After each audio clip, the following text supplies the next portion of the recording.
Shalom, this is Rabbi Itzhak Levi unveiling Torah truth on a weekly basis. This portion speaks of Mattot from Numbers chapter 30 verse 2 till chapter 32 and verse 42.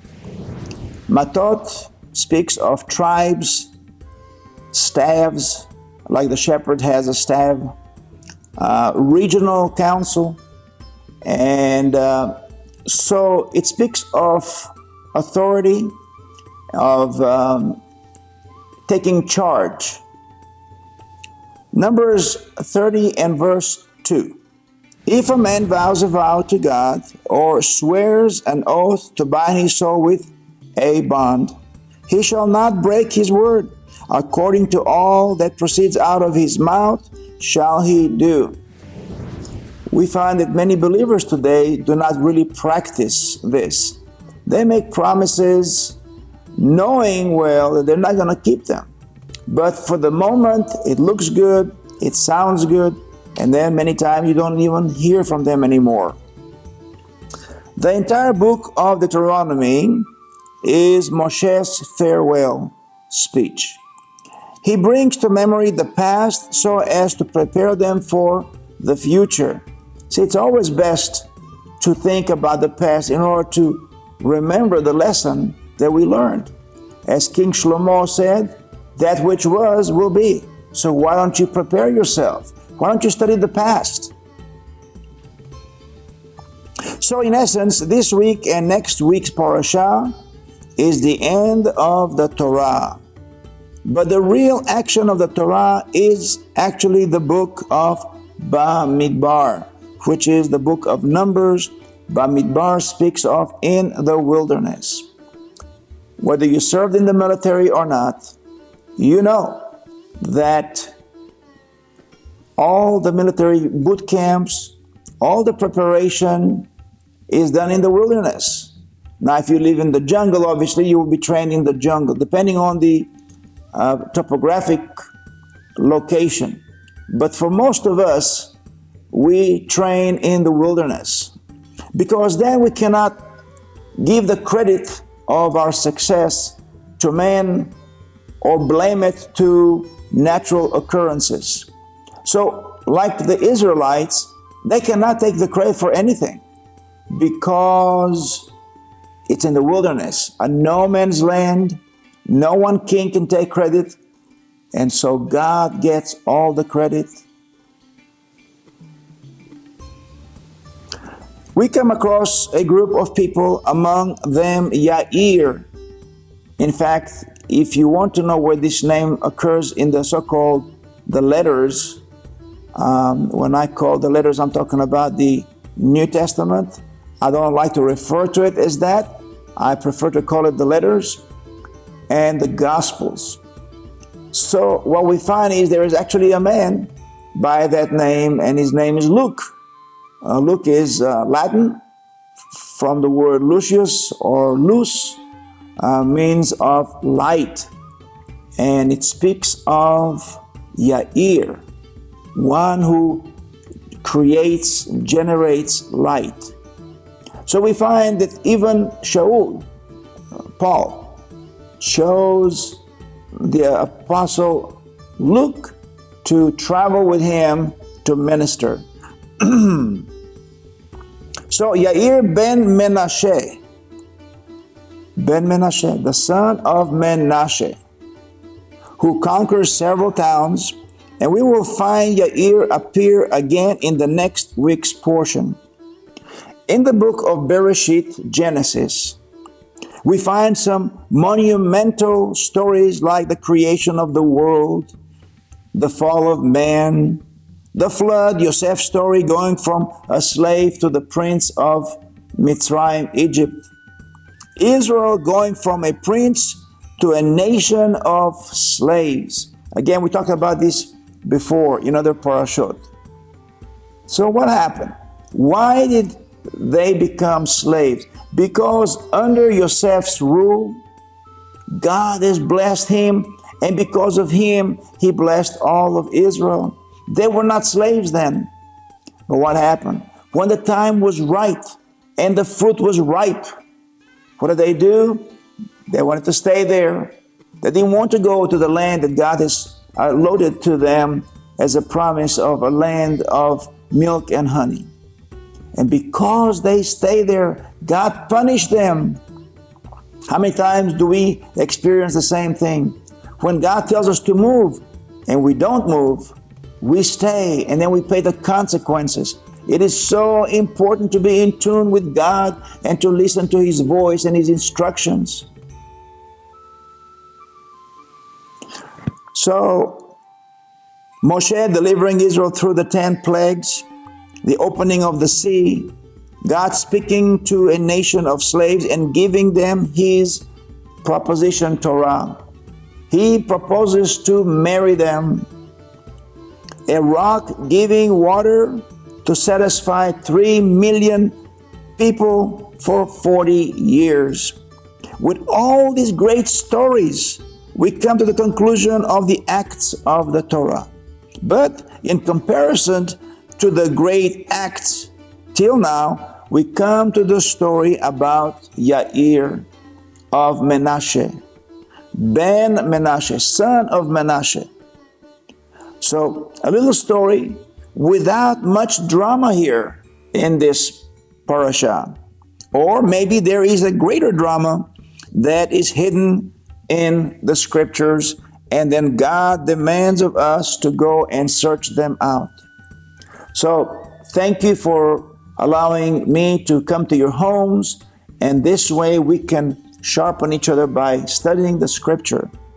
Israel has waged a victorious campaign against the Midianites. No longer are they in the desert.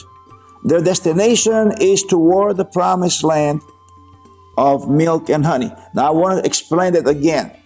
Knowing the Hebrew language, being born and raised in Israel, I contend, I could be wrong, the rabbis speak of milk, cow's milk or goat's milk, and honey. I contend that the milk that is promised to Israel is actually the olive oil. Yeshua's favorite garden of olive trees with the olive press, because being raised in Israel, I experienced firsthand how those olives are crushed, and at first pressed virgin oil foams up, and the color is milky. It's white like milk. And that is the best oil in the world for so many things. So I contend that they were not really drinking milk per se. But because remember, there's no refrigerator. There is no refrigeration. How do you keep milk fresh? How do you keep it from going bad? Well, yes, you might ask, well, how do they make butter? Well, that's different. You milk the animal, and immediately you get to shake it, and it becomes butter, and it will last. But you cannot milk and keep the milk indefinitely. However, on the other hand, if you have first press of olive oil, it will last a long, long time. So, and the honey I'm talking about is date honey. So that is so important also. So the story is about the land of Gilad, the family of Machir, the son of Menashe. They went to the land of Gilad, which was under the occupation of the Amorites. They captured the territory. Then, in the book of Numbers, chapter 32, verse 39 till 41, Yair, son of Menashe, stands out in the story. For the first time, his name is mentioned. For the first time, he is exalted. The Torah is trying to tell us something about this man. And he captures all their villages, and he named all of them Yair's town. So, who is Yair, and why should we be interested in this person? What does it do for us about him capturing the towns of Gilad? Yair, son of Menashe. Why is he called the son of Menashe? Well, in reality, he was not the son of Menashe at all. The book of Numbers introduces Yair to be the son of Menashe and outlines it is Yair, the son of Machir, the son of Menashe, the son of Yosef. Now, we have to remember that Hebrew names are extremely important when we want to study and delve into the scripture to find what kind of a nuggets is God given us. So, we keep talking about the book of Numbers, but it's the book of Bamidbar. That is so important. There's a difference between Numbers and wilderness. So, it is good for us to remember the names in the Hebrew language. Now, in contrast to the book, 1 Chronicles chapter 2, verse 21 till 22. Afterward, Hezron went into the daughters of Machir, the father of Gilad, whom he married when he was 60 years old. The people did not marry as early as they do today. And she bore him Seguv. Remember, in the English, every time you see the B, it's actually the sound of vet, like a V, in the Hebrew. So I'm going to pronounce it in the Hebrew name Seguv. Verse 22, Seguv became the father of Yair. I know that the translators in the English language, they like every time there is a Y sound, they put a J. So it would be pronounced as Jair. It's not Jair, it's not Arabic, it's Hebrew. And the Hebrew is with a Y, Yair, who had 23 cities in the land of Gilad. There is a reason why the scripture continues to mention those cities by their location, because the location is so important for us. This verse introduces Yair coming from the tribe of Yehuda, not Menashe. While it may not be a big deal at first, whether Yair is the son of Yosef or the son of Yehuda, it will prove to be a bigger story than we first thought. Here is the genealogy from the book of Chronicles. Yehuda gave birth to Peretz. Peretz gave birth to Hezron. Hezron married the daughter of Machir from Menashe. They had a child by the name of Seguv, and Seguv gave birth to Yair. So while Yair does have a bloodline from Menashe through his grandmother, yet it does not make him legally from the tribe of Menashe by Jewish law, or I should say by Torah law. God gave the law. The blood that counts is the blood from the father. Maybe we'll have time, we'll discuss about why it went from the father's blood to the mother's blood. But in the beginning, we remember that it says Abraham born Isaac, and Isaac born Yitzchak, Isaac, and Yitzchak born Yaakov, and Yaakov gave birth to 12 sons and a daughter. So you see the bloodline in the Torah is from the father.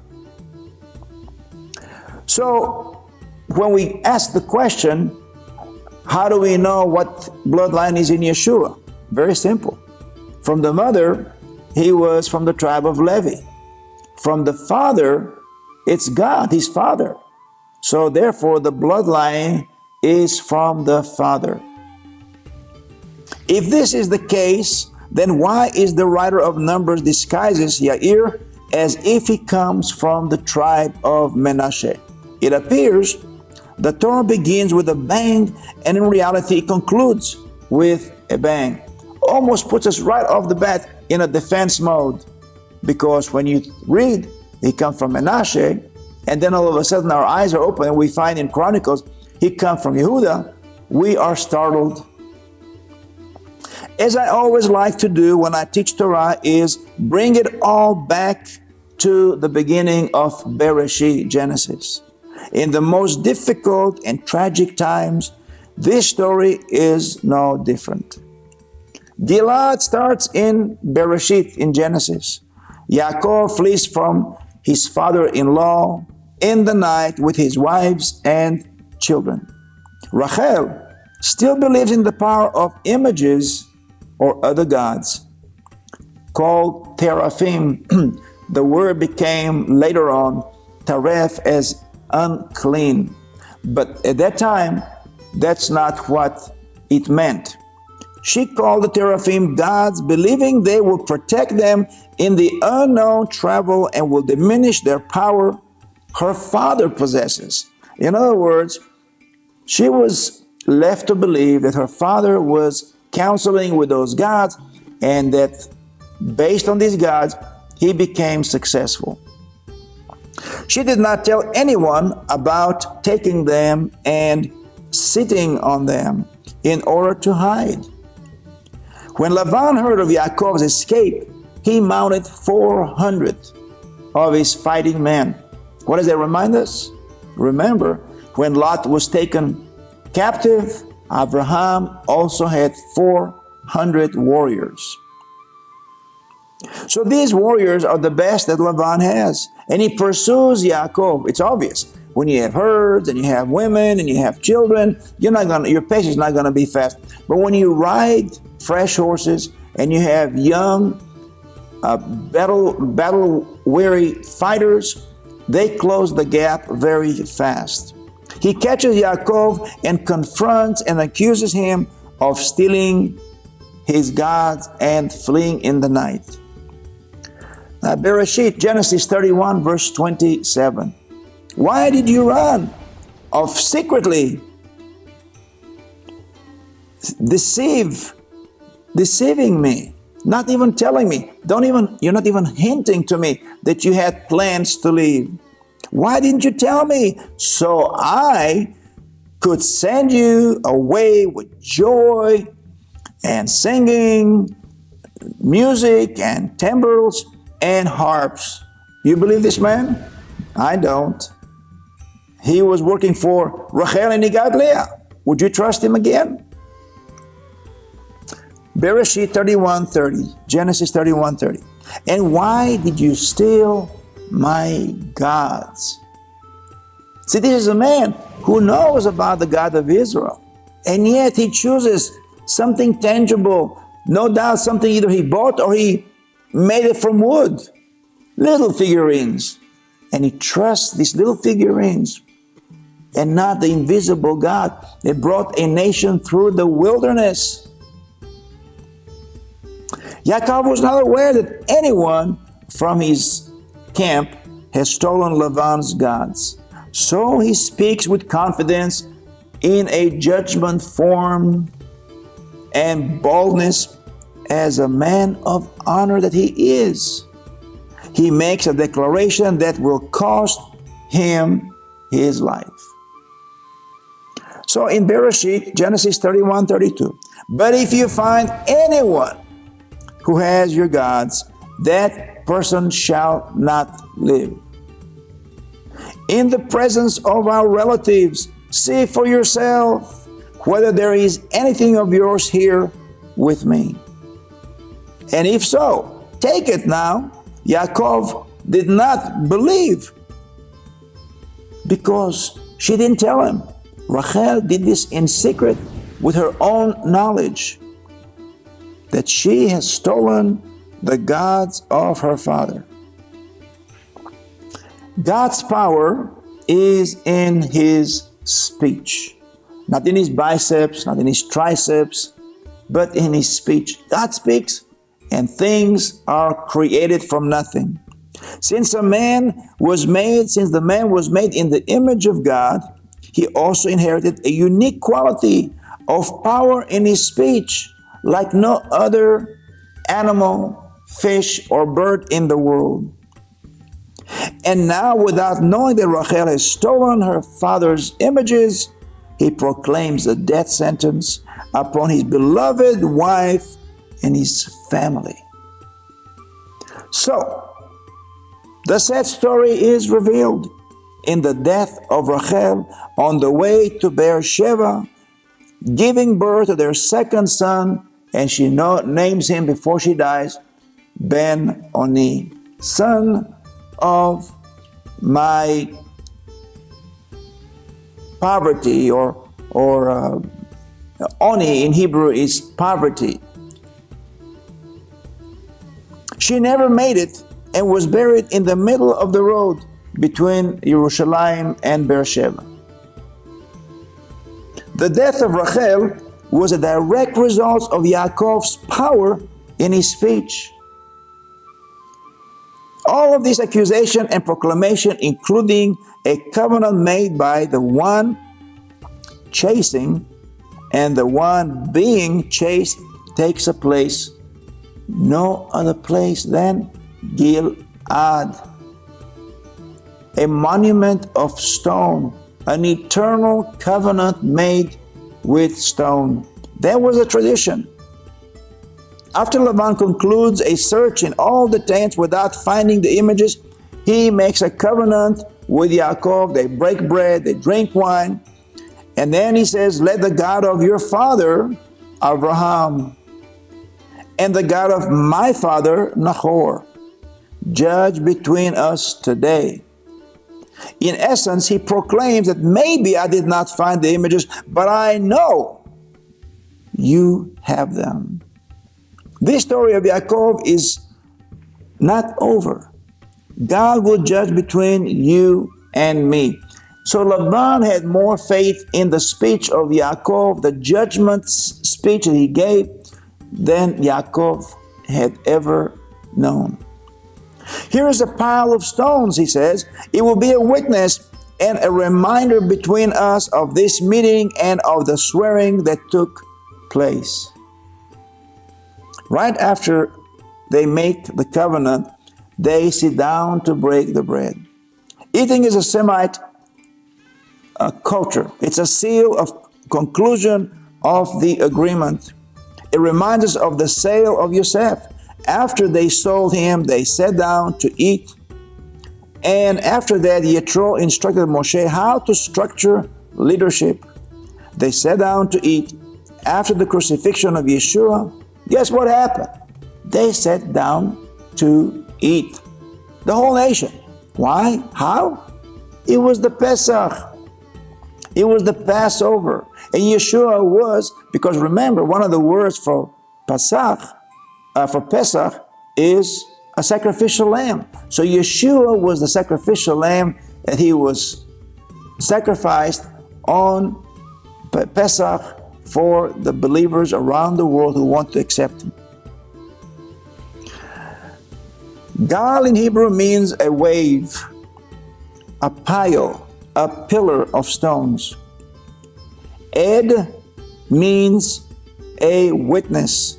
Even as we dismiss our prayers with the words Le'olam Va'ed, means eternal witness.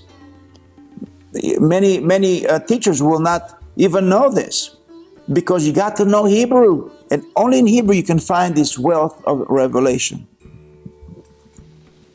We will be the eternal witness in heaven for what transpired here on earth.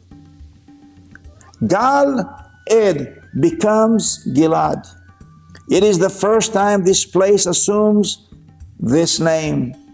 The stones become the witness of the agreement, and the book of Numbers brings the conclusion of the story that started in Bereshit, in Genesis, before Israel was a nation. You see, we see a full cycle, a full circle, with a beginning in Bereshit and ending up at the end of the book of Numbers in the wilderness. This portion will help us understand next week's Torah portion.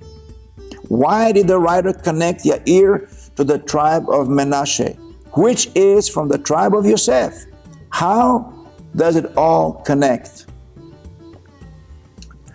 The curse Yaakov has proclaimed is death on the one who stole the images. Rachel dies prematurely. She was taken from Yaakov early on. That was not in his in his vision, in his dreams. Death many times does not stop with the person.